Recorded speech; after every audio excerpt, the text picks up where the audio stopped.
이번 시간에는요, 리눅스의 명령어 구조에 대해서 배워보겠습니다. 리눅스의 터미널 창에서요, 명령어 구조에 대해서 실습을 하면서 이해를 해보겠는데요. 리눅스의 명령어 구조는요, 커맨드 네임이 있습니다. 명령어 이름이 있고요, 띄고 옵션이 있습니다. 옵션은 말 그대로 옵션입니다. 입력을 해도 되고 안 해도 되고, 그리고 인풋이 있습니다. 이렇게 세 가지로 이루어졌는데요. 커맨드 네임, 명령어 이름과 옵션을 넣어주고 그 다음에 인풋 값을 넣어주면요, 결과가 나오게 됩니다. 명령어 중에는요, 인풋을 입력을 안 하고 커맨드 네임만 넣어도 아웃풋이 나오는 명령어들도 있습니다. 예를 들어서 우리가 에코를 했죠. 에코만 입력을 하게 되면 아웃풋이 안 나오죠. 에코의 인풋 값을 hello를 입력해 주면요, hello라는 리턴 값이 나오게 되죠. 데이트라는 걸 하면요, 데이트는요, 옵션이나 인풋을 입력을 안 해도 현재 날짜와 시간이 나오게 되죠. 이렇게 명령어가 있습니다. 이 명령어 위치는요, 리눅스의 특정 폴더에 담겨져 있습니다. echo $pass 명령어를 입력하게 되면요, 이 명령어들이 위치해 있는 경로들을 알 수가 있습니다. user local s bin 컴마로 나눠져 있고요, user local bin 이런 식으로 명령어 위치들이 있는데요. 이 어느 폴더에 명령어가 있는지는요, which라는 명령어를 통해 알 수 있습니다. which, which를 하고요, echo라는 명령어가 어디 있냐 물어보면요, which echo를 하면요, user bin의 echo의 폴더 안에 이 명령어가 들어있습니다. 예를 들어서 which date라는 명령어를 치면요, date 명령어는요, user bin의 date 폴더 안에 들어있고요. 그럼 which라는 명령어도 하나의 명령어죠. which가 어디 있는지 다시 which를 치게 되면요, which 명령어는요, user bin의 which라는 폴더에 들어 있습니다. 자, 이렇게 명령어를 찾을 수 있고요. 이 명령어들은 echopass의 user bin이라는 폴더 안에 들어 있겠죠. 각각의 명령어는요, 위에 있는 폴더를 통해서 찾아서 실행을 하게 됩니다.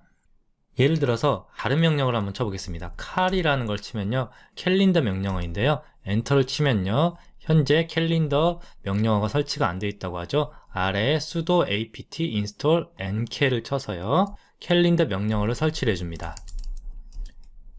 자, sudo apt install nk를 치면요, user 1234죠. 패스워드는요, 스펠링이 틀렸죠. ncal입니다. 엔터를 치고요, ncal이 설치가 됩니다. 다시 한번 화면을 클리어를 하고요, 캘린더 명령을 치겠습니다. cal을 치면요, 현재 달력이 나오게 되죠.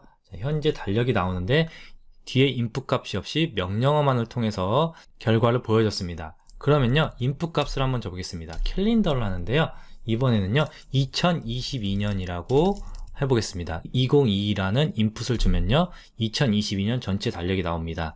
커맨드 네임이 있고요, 그 다음이 인풋 값입니다. 인풋 값을 여러 개를 줄 수도 있습니다.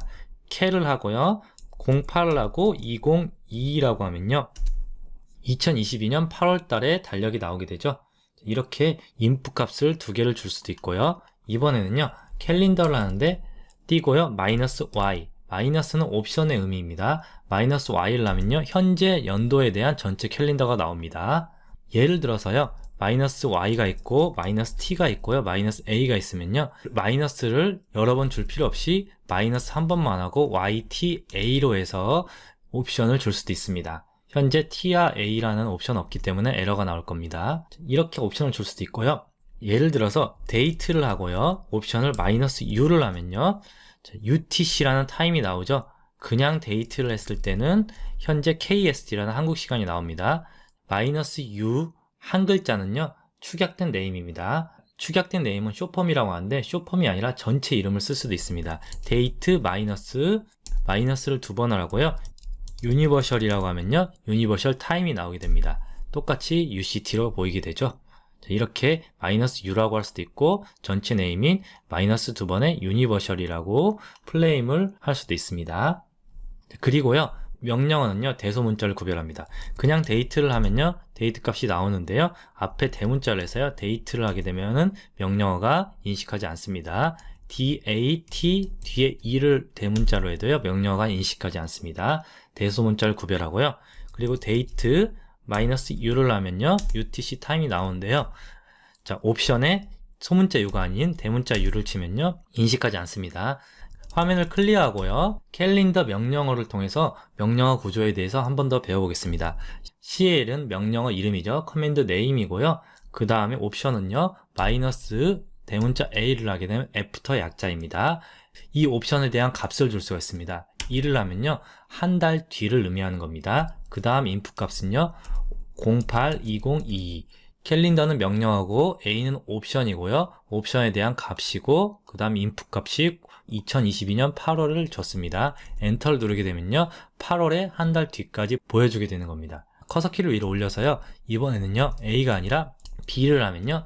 한 달 전을 보여줍니다. 자, 한 달 전을 보여주죠. 옵션을 여러 개를 입력할 수도 있습니다. 자, 캘린더를 하고요. 자, 마이너스 A 띄고 한 달이고요. 마이너스 B 하고 띄고 한 달이고요. 082022를 하면요. 한 달 앞뒤로 보여주게 되겠죠. 네, 7, 8, 9월이 나옵니다. 자, 이렇게 리눅스 명령어 구조는요. 커맨드 네임하고 명령어 이름과 옵션에 대한 값이 있을 수도 있겠죠. 옵션은 있어도 되고 없어도 되고요. 그 다음에 인풋 값이 08년 2022처럼 인풋 값을 입력해 줄 수 있습니다. 지금까지 리눅스의 명령어 구조에 대해서 배워봤습니다.